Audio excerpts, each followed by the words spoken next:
Hi, I'm Christine Inserra, physical therapist since 1982.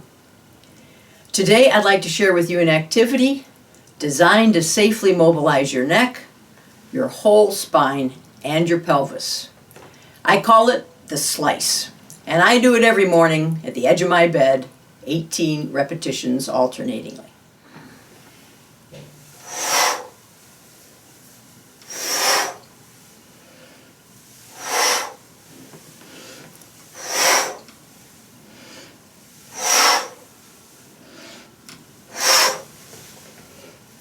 Years of physical therapy, Feldenkrais, Alexander, and Qigong training inform my work and give you the most bang for your time.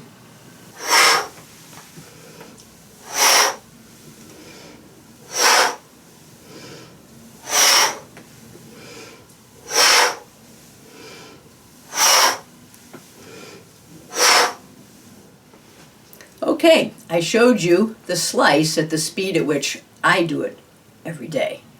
But I'm not having any active neck or back pain, and I don't have arthritis in my shoulders. So let's talk about precautions.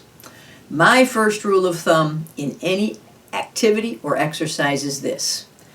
If, after the third repetition, you have strain or pain that is not improving, stop, modify.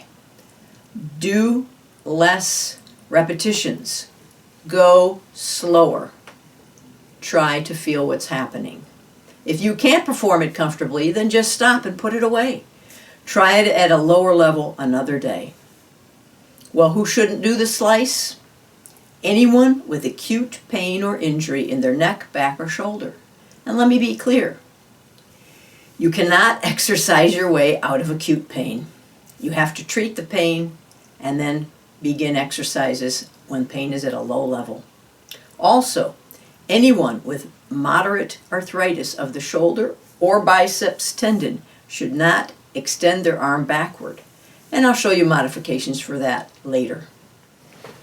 Okay, let's get started. Sit on a stable surface, one on which the feet can reach the floor. Sitting is better for getting motion from the spine. If you do it standing, it's not wrong, but the legs tend to substitute for spinal motion. With your feet flat on the floor, place your hands, palms touching in front of your chest, elbows straight. Take a preparatory breath in and exhale as you slice your right hand down and backward while you look at your hand. Please stay upright and don't bend or arch. So breathing in, exhale, return, breathing in. Exhale with the other hand, slicing back, return, breathing in. Repeat this process 18 times. I'm going to do it now. 1, 2, 3, 4, 5, 6, 7, 8, 9, 10,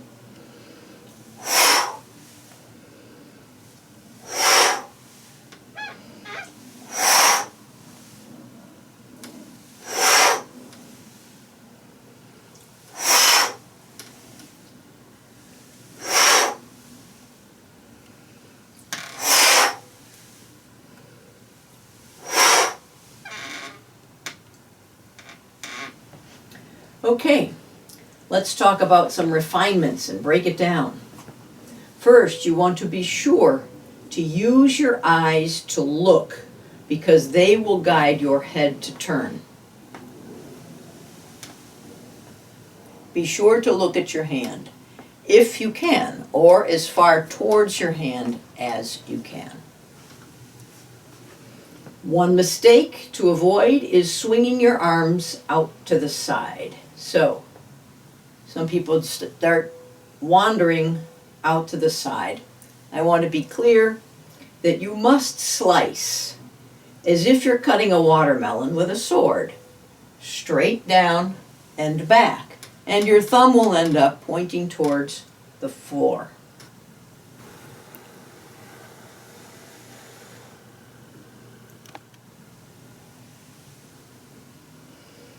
You should only go as far back as you are comfortable. Do not force it. If you can only go this far, stop there.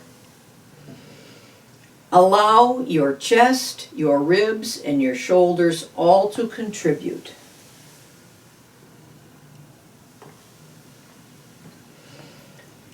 How high should you bring your hand when you go back?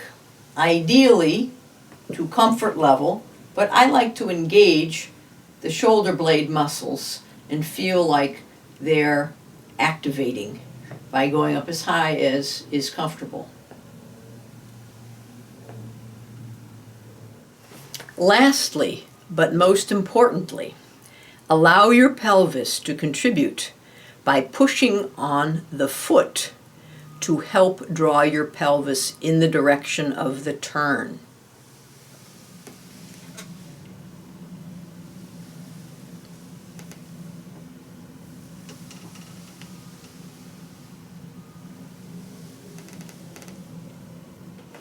So, if you are turning to the right, you will see your right knee moving backward as you slice to the right. You'll see the knee return forward as you return forward. Now the left knee will push back as you push to the left knee. You're using your foot to push your knee. The knee pushes the pelvis pushes the back. And you get a contribution from your lower body to assist your spine and neck. Okay, so you could use the power of your pelvis to initiate the motion, particularly if your neck or mid-back are stiffer or more uncomfortable. And just let them trail along gently, only as far as they are comfortable.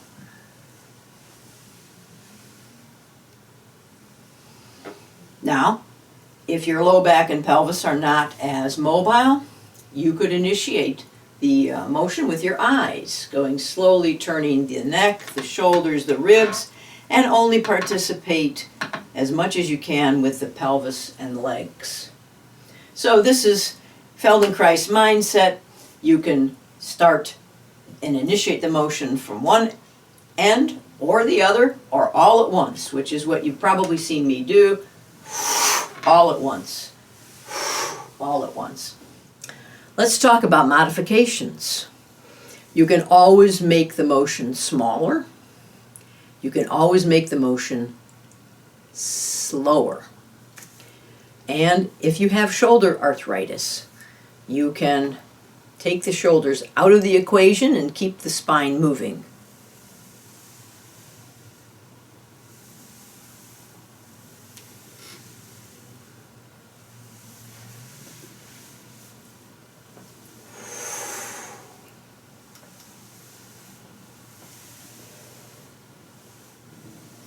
Let the chest move. Let your pelvis initiate more of the motion. Now, if you do the slice in bed, you're going to have your hand hit the bed, so you've got to bend your elbow to avoid hitting it, and then bend your elbow coming forward again. Bend the elbow. One final reminder. Please stay within your comfort range and don't force the twist around any stiff parts of yourself. Go slow enough to listen to your body and always exhale on effort. EOE, exhale on the effort. Thank you for watching. There are more resources on my website, www.movementwise.com. If you've enjoyed this video and found it helpful, please subscribe. There will be more.